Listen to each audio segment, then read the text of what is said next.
চলছে, মানুষকে বিতাড়িত করার চেষ্টা চলছে। আপনাদের সবার কাছে অনুরোধ, আপনারা কেউ ভয় পাবেন না। প্রত্যেকটা ওয়ার্ডে আমাদের এসআইআর এর জন্য ক্যাম্প করা হয়েছে এবং আজকেও আমি যখন পার্টি অফিসে বসেছিলাম, একজন বয়স্ক ভদ্রলোক আমার কাছে এলো, যার নাম 2002 সালে আছে, তারপরেও কিন্তু তাকে বলা হচ্ছে তার নামটা বাদ যেতে পারে।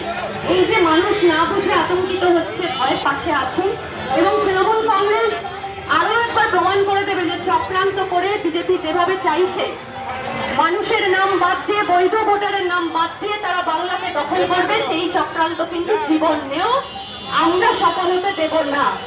একটাও বৈধ ভোটারের নাম বাদ গেলে নেত্রী মমতা বন্দ্যোপাধ্যায় এবং আমাদের নেতা অভিষেক বন্দ্যোপাধ্যায় ইতিমধ্যে বলেছেন। তো আপনাদেরকে এটাই অনুরোধ, প্রত্যেক ওয়ার্ডে পারলে সেটাও আমাদের প্রতিনিধিরা আপনাদের সহযোগিতা করে দেবে। আপনারা সঠিকভাবে নিজের প্রমাণপত্র দিন যে আপনারা বৈধ ভোটার, এবং আপনাদের কাউকে যাতে বাংলা ছাড়া না করতে পারে বিজেপি এই ষড়যন্ত্র করে, তার জন্য আমরা আপনাদের হয়ে লড়বো। আপনারা ক্যাম্পে আসুন, অযথা কেউ ভয় পাবেন না। এই এসআইআর এর বিরুদ্ধে আমরা লড়ছি, আমাদের নেত্রী লড়ছে, আমাদের নেতা লড়ছে, এবং আমরা নিশ্চিত যে যতই ষড়যন্ত্র করুক, এসআইআর এর নাম করে যতই চক্রান্ত করুক, বাংলার মানুষ আজও পর্যন্ত মমতা বন্দ্যোপাধ্যায় ছাড়া কিচ্ছু বুঝবে না।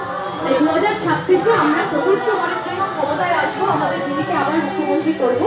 আজকে এখান থেকে আমাদের শপথ নিতে সবাই একসঙ্গে বলবেন, জয় বাংলা, জয় বাংলা, জয় বাংলা, জয় বাংলা।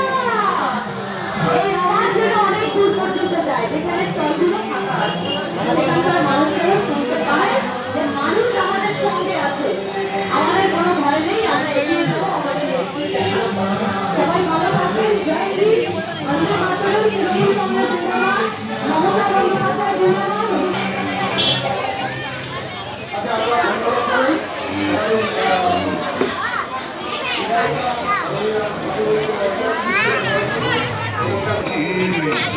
কৃষ্ণ কৃষ্ণ হরে হরে রাম, রাম রাম হরে হরে।